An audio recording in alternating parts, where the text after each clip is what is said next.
Since Descartes, we in the West have gone down the road of the cogito ergo sum, I think, so I am, embracing dualism with which the I has come to stand out from the other, or the others. This dualism has made that we position ourselves and others in classes and thought frames based on a simplified reality, prejudices and assumptions, which have become prisons, both for the other person and for ourselves. This foundation of Western thinking has led to an individualization that imprisons our world and calls for a change in thought where there should be more of we than me and the other. Interbeing is a term from the Buddhist philosophy with an origin that goes back 2500 years, and what can be explained by a sheet of paper. When we look at a sheet of paper, we see a multitude of elements that are inextricably part of this sheet of paper. We see the water, the rain with which the paper was made, the wood pulp, the tree, the sun in which the tree has grown.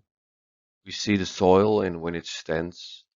We see the lumberjack, the machines that have been used, the family of the lumberjack. We see the factories in which the huge machines create paper.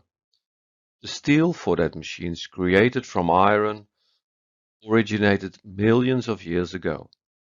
Thousands of workers with just as many families around them. The villages and towns in which they live, the clothes they wear, the food they use, on which is sown, harvested, and processed. Schools for the education of youngsters. If you look closely, you will see that the whole world can be seen found in one paper sheet. All elements interact with the paper. If we remove one single part, the chain is broken and does not longer exist. If we were able to remove all elements from this sheet of paper, there would be no paper as a standalone phenomenon.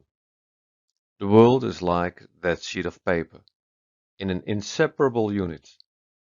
The sheet of paper is empty of itself, but full of everything else. So is man. We live and grow through sun, oxygen, nutrition, knowledge, experiences, encounters, elements that we take in and become an inseparable part of us, but are also inextricably linked to the world, to infinity. And we are also inextricably linked to the thousands that preceded us and on whose shoulders we stand, whose history and culture we now live in. In thinking and acting, in being, we cannot separate ourselves from that world. We exist with and through each other. We inter-are. Every choice I make affects the world, and that world affects me.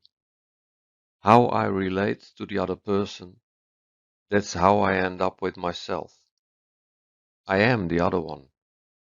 My lasting happiness lies in the other person's happiness.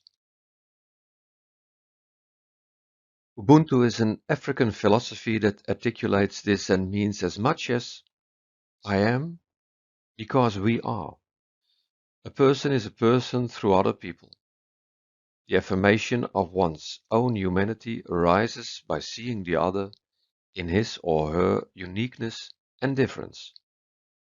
The other is a mirror, but only a mirror for my own subjectivity. My humanity is by definition co-humanity. Humanity is a trait we owe each other. We create each other and must support this creation of being different beings. And when we belong together, we also participate in each other's creations. We are because you are, and since you are, so am I. The most common greeting in the Zulu tribe is Sawubona. It literally means, I see you, you are important to me, and I value you.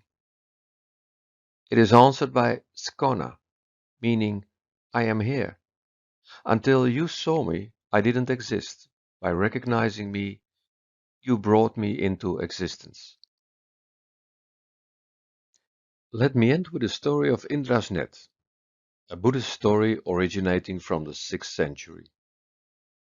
Far away in the heavenly dwelling of the great god Indra, there is a beautiful net that is hung by an extraordinary artist in such a way that it extends infinitely in all directions.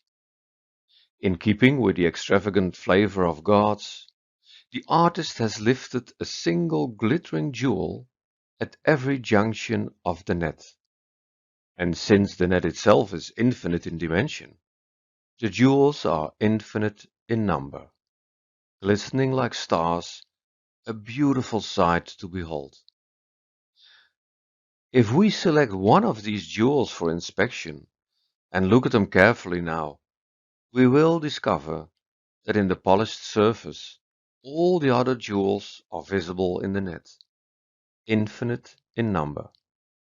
And not only that, but each of the jewels reflected in this one jewel also reflects all the other jewels, so that the reflection process is also infinite. It symbolizes a universe in which there is a repetitive interrelationship between all members of that universe. It is a relationship of mutual identity and joint intercausality. How enriching it is, and a lot less lonely, when you can look at the world in this perspective.